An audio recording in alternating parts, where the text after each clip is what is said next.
And welcome back to the second segment of our show. We're shifting gears into a conversation now on gillnets. We have with us online the Vice President of Oceana, Belize, Janelle Chanona. Good morning, Janelle. Good morning, Isani. Good morning, Belize. We also have with us the chairperson for the Coalition for Sustainable Fishers, Andrew Rowe. Good morning, Andrew. Morning, Isani. Morning, Senator Mark. Good morning, guys. Nice to have you on the show this morning. Thanks for having us. I want to say that, my hat's off to both of you and sincere congratulations are in order, because I know that this topic has been near and dear to your hearts, as many other people in our country, but you guys have taken the initiative and the lead in championing for this, and it's about time we see it, so congratulations. Thank you, Senator. But I must start off by saying it's a historic moment for all of us that we are where we are, and it will be a very proud national celebration for all of us when the ban is enacted. So it's really an example of teamwork making the dream work. You yourself know how closely we've come to people like you to share why we're doing what we're doing, and the coalition and Oceana are so grateful for the support that we've gotten from all sides on this. Let's go back. Go ahead, Andrew. I would say Janelle mentions teamwork. I mean, I think between her and I, we're the faces of this or the faces sitting here in front of you guys and in front of the country right now. But there are a lot of people behind the scenes. There's a lot of people who have pushed their support, individuals, organizations, business people. It goes across fishermen, of course, as well. It goes across the spectrum of the support that we've had behind here. So although we're the ones sitting here, this is certainly an effort that's been pulled together by a lot of people who have been working hard for this. Let's go back a bit. There was a point in time earlier where you guys had collectively come together to provide some monies that would have assisted the fisher folk in transitioning away from gillnet. And at that particular point in time, you were unsuccessful in getting government to totally do away with gillnet usage and what have you. My question to you, Janelle, was at any point in time were you guys sort of either deflated or discouraged based on that outcome at that point in time? Isani, thanks for that. I think at the end of the day, the resilience, persistent on this issue has really been rooted in the fact that we are convinced over and beyond how destructive this gear is. Yeah. While simultaneously recognizing that there are Belizeans who are legitimately dependent in some way, shape, or form on this gear. And it's really just keeping that target and knowing those factors so that we could have continued to be motivated and fueled by that to get where we are now and to be hopeful that we can get to the ban actually being enacted. So it's really about the conviction of that belief and rooted in everything else that really made sure that we stayed the course. And that, we had these funds raised explicitly and solely for this purpose. And now more than ever, fishermen are among the hardest hit on this, and they're not able to access any of the support programs because they have been allowed to fish this entire time. So it's really, I think, important to acknowledge that it's really been timing. This has been something that has been going on for Oceana since 2009, but certainly for fishers from 1997. So to be where we are today after all of this, and at a time where we have the resources to help fishermen transition away from this gear, it's really an important factor that we've been persevering on this. How receptive have fisher folks been in terms of buying into the idea of an alternative livelihood as opposed to fishing using gill nets? So that's one I think I would answer. And when you say fishermen, that's a very broad term. There's fishermen of all, there's fishermen who use all sorts of gear. fishermen who fish across the country, different species. So I'd say that in general, most fishermen will tell you that they're not happy about the use of gill nets, mostly because it impacts their type of fishing. They may not be using gill nets, but they know that it impacts them and it impacts their livelihood. So the fishermen that we're talking about, you know, how receptive they've been to this transition, it's really those 83 gill net fishermen that we have been trying to work with over this period of time, probably about 2 years now. How receptive they've been has been it's been a range of levels of receptiveness. Some have already given up their nets. We don't have a ban yet. Some of them had said, "Here it is, I'm out. Let's get moving and let's move forward with this because I see no future in gill nets." Some have taken a little bit more convincing, but I would say that almost everyone that we've worked with has been receptive to it. And I think the important thing is that from the coalition side, because the coalition members are the ones who are pushing forward you call it alternative livelihoods. We prefer economic alternatives because we're not going in telling them you guys need to start raising chickens, or start becoming farmers. Most of these guys have some sort of idea of what that they want to do. Most of them are, in fact, almost everyone is related to the marine economy in some way. And they just need that investment and a little bit of knowledge and a push forward so that they can get there. These guys most of these guys, in fact, all of them, none of them are stupid. They're all intelligent guys and they've learned the sea. They understand the sea. Most of them have been on there for a long time. And so it's just a matter of changing gears and pushing them towards a new source of income.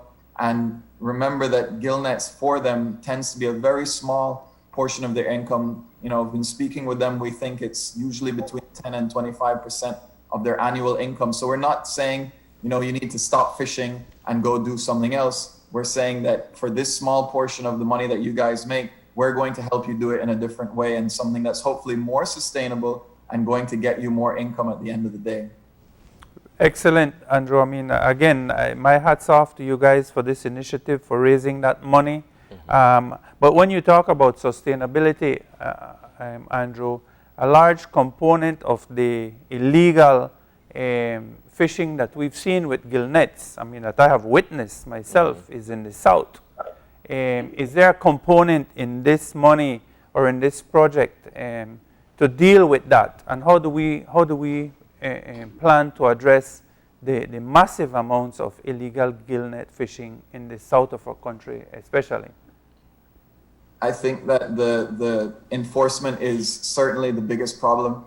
And you know, you can even go so far as to say that the reason that we're here is probably because there has been little to no enforcement done on gill net fishing. There are laws in place, and there's, you know, between a lack of resources and truthfully a lack of interest, there's been little enforcement done on for gill nets. So it's going to continue to be a problem. The funds, and of course when I'm speaking, I speak on the side of the coalition, and of course Janelle, she'll have to weigh in afterwards, but the coalition's money that's being put towards here is the first step, and this step is to work on transitioning these guys, making sure that whatever it is that they decide to pick up as an economic alternative sticks, because the last thing we want is for them to have to turn back around and revert back to gill nets. So that is the first phase. We do, as the coalition, have funders who have said, listen, either they've given money now or they've committed money to the future to say, we have money here for the enforcement of this thing, because once you have these legal fishers moved away from gill nets, we want to make sure that the illegal fishing doesn't continue and that this problem can truly be stopped. So that has to be a second initiative. Of course, that's more challenging because it's going to have to be in conjunction with the authorities who carry out the enforcement. And that, you know, it can be a little bit more challenging, but we hope to make it work. Let's get Janelle's perspective on this. So I think it's an excellent question, because it certainly speaks true to fisheries laws well beyond gill nets as well. We have limited resources. The NGOs play a huge role through their co-management agreements in terms of being on the water, alongside the Fisheries Department, alongside the Coast Guard. Specific to gill nets, enforcement has been challenging because the regulations currently in place look at things like mesh size and where you have it set and how you have it set. Do you have it married together, because that's illegal? What conversations with authorities like the Coast Guard have revealed is an outright ban would be easier to enforce because it's outright. You have a gill net in your position, gill nets are illegal, here we go. Before, it's trying to match fisher face with fisher picture license with size of net or mesh size, that sort of thing. So that's the first instance, that deploying our enforcement capacity to these types of clarified regulations will be a significant first step. It's also about self-policing, because we've heard, as Andrew brought out, 97% of our fishers aren't using gill nets, but they have to sit by and watch others use gill nets. So it's also a lot of self-policing, because anybody that's on the water that sees someone with a gill net after the ban has been elected would be able to say, look, there's someone using a gill net. It's not necessary. I found a gill net, or I've just been told a gill net is here. So it's really about all of us embracing our role as enforcement, because even if we have millions of dollars, and actually we do have millions of dollars dedicated to enforcement, it's about really everyone embracing their individual roles to help the enforcement that is in place to monitor what's happening at sea. Certainly when tourism kicks back into place, there will be far more eyes and ears on the water. But right now, the people who do have access to being out on the water when the ban kicks in can be part of that enforcement. And I think, to everyone's credit, I know certainly several members of fishing communities across the country have been the ones that have been calling in saying, I see a net where it shouldn't be. I'm willing to give gas to take somebody out here to do that. I know Andrew has personally been involved in patrols to make sure that's happening. So that's the sort of thing that will need to continue happening. But over and beyond, it's that we have a role to play, and we have to support the enforcement effort, because it's never going to be enough. The same goes for making sure that the conch isn't being taken out of season. It's making sure that the size of the lobster tail is the legal size and weight. And that's been something that Belizeans have been committed to, and I'm sure they will be committed to after the fact. Specific to the South, though, Senator, I think you raised an important point, but recall that last year, South, I think it's just the Rio Blanco is where the exact coordinate point is, straight out east and south. Gill nets are already illegal. And we certainly understand that that as well, when that action was taken, that was significant in saying anyone with a gill net found south of this point.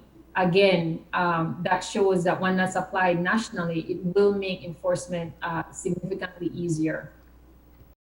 Good enough to push them through to the end. It's two-sided, though. Of course, the fishermen, have to be interested, which I think almost all of them are, in doing this transition and in getting into some sort of other type of fishing activity or general activity. Most of them are ready to go, and they're excited about doing something new where they see a lot more potential than the old ways of gill netting that they've been doing in the past. All right, is there anything else you guys want to share as we wind down this conversation? Well, again, just to say thank you to everyone on this, but just in terms of next steps, we'll see in 2 national newspapers this week and next week, in the Mandala and the Reporter. There's a list of some fishers that we're trying to find. This is going to be an important step in terms of next steps on this, because we need to finalize the registry of those persons that, as Andrew has called out, will be benefiting from this program once they qualify for the commercial fisher folk license. You all may recall that last year, I think November, there was a change in the law that you have to be Belizean, you have to be resident in Belize, and you have to be selling your product in Belize. So again, this is in furtherance of Belizeans benefiting from Belizean resources.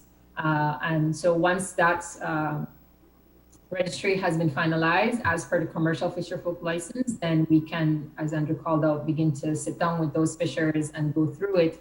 And it's something that we want to see happen quickly. We have to say thank you to all the donors on this. You know, with Corona, there could have been, you know, just, I'm sorry, I need to deploy my resources elsewhere. But to their credit, they've remained committed to this and said, okay, we're in it with you. So as soon as we can get that process finalized and begin the disbursement process on this, I think everybody will be happy to see that.